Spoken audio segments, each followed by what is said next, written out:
Hey, all you bass players out there, this is going out to you. You're going to see, and all the guys that can really play, their technique is pretty much the same.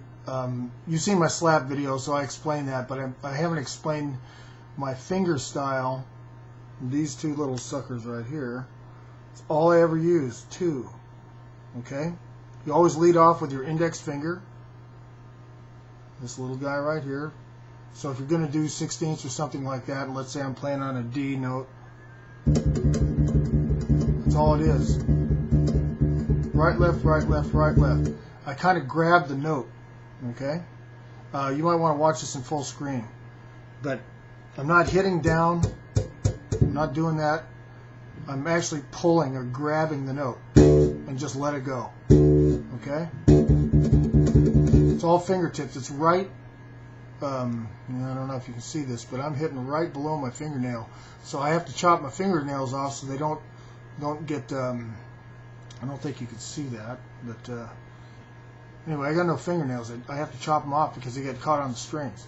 But that's the way I play. You have this nice relaxed hand position here, if you can see that, and you're always touching the strings. Always. If you're not hitting a string, like when I hit, immediately go to the string below it and stop. See? I'm always going down there and stopping. I'm muting everything except for the note that I'm actually hitting. Everything else I'm deadening with either my my left hand or stuff like that. Okay, I learned something from my teacher, who was Alexis Sklereski down at BIT in LA. It's BIT Musicians Institute. I went in there and I spent 8 hours a day in the school, and I played songs in all these classes. They had classes like for Steely Dan and James Brown, blah blah blah, and so I'd learn all these tunes. I was learning 15-20 songs a week, and I went to my lesson. My lesson was about reading, which you really have to learn how to do. But he would go, "Man, you learn all these tunes, but you have to have some basic technique that will cover everything that you're not learning." And I didn't listen to him. And I thought that I could learn all these songs, and I ended up playing at the Blue Note Jazz Club in Las Vegas. And as much as people came up and complimented me and that, I listened to my tapes, and I was rushing. I wasn't giving notes equal value, and so I started going back. I changed my whole technique after that gig. Made sure that like I was doing this right left thing,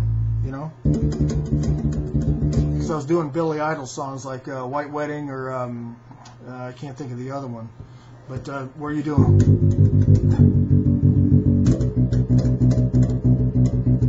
And I'm telling you, if you haven't practiced, you got to do that for 5 minutes,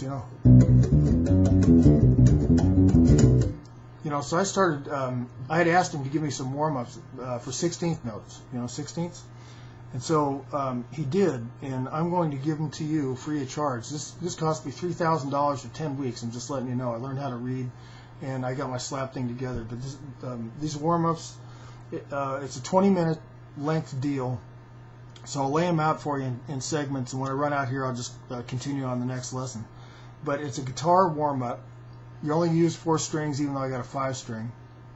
So this worked for all your 4-string guys. You start on the 5th fret, which is here on the A string. Actually, it's on the E string, but you're hitting the first note as A. When I wake up, I'll let you know. And what you do is you're going to do your first and everything on your right hand is going to be the same. It's going to be right, left, right, left. That's it. Right, left. You want to call it that 1 2 1 2. First finger, second finger, back to your first finger, consistently. Okay, you have to be very aware of what you're doing. You can't change your fingering on this. It's going to be 1 2 1 2 1 2 1 2. You leave it alone, your left hand's going to move. Okay, so you start here on the A, your A note, with your first finger, and then you go to your second finger, and that means both right and left hand are going 1 2 1 2, and then you move your left hand up 1 string to the D string. You do the same thing. Then you move it up again to the D string, and then do it up to the G string, and you play it twice. So it's going to look like this. Then you're going to to come back down. You're going to repeat the one on the A down there. Okay, so you're going to do these, you're going to do 4 times with these 2 fingers, with 1 and 2, 4 times. So it's going to look like this.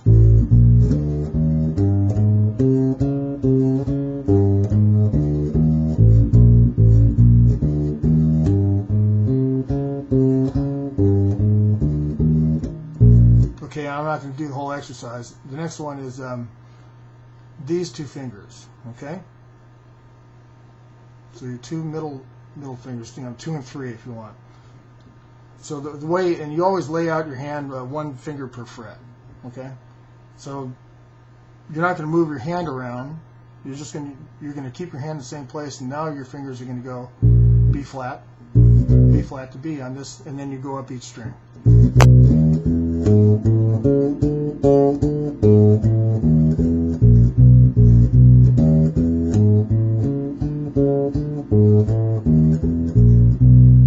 Okay, and then you're going to do your last. You're going to do 3 and 4. This is great for 3 and 4 because a lot of guys don't use the pinkies, don't know how to use them. Well, this will strengthen that up. So that's going to start on the B note on your E string.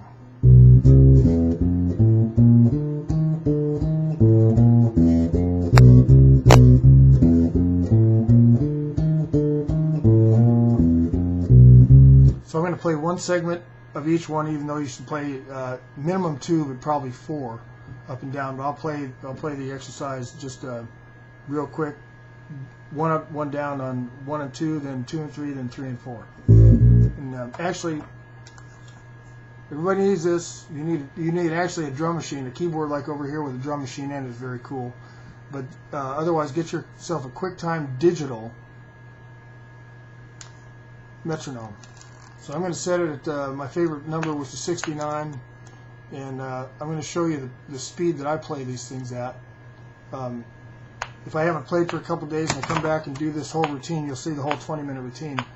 It really helps. If you do this every day, you won't believe what your playing will be, and you should do it more than 20 minutes. You should do it, a half an hour. It's going to get every aspect of your playing together. But anyway, here we go.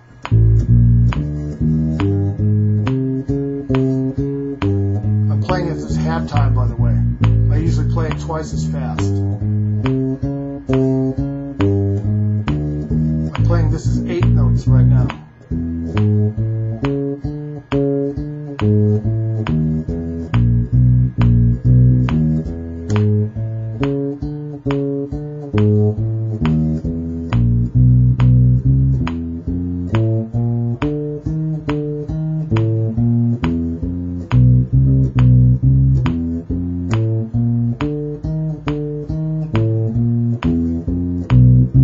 Very important to have your on your right hand that each finger pressure-wise is equal.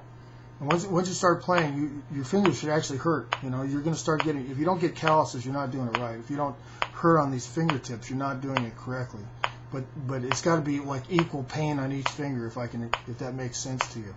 So that's the first segment. I'm running out of time here, so I'm going to go on to the next one.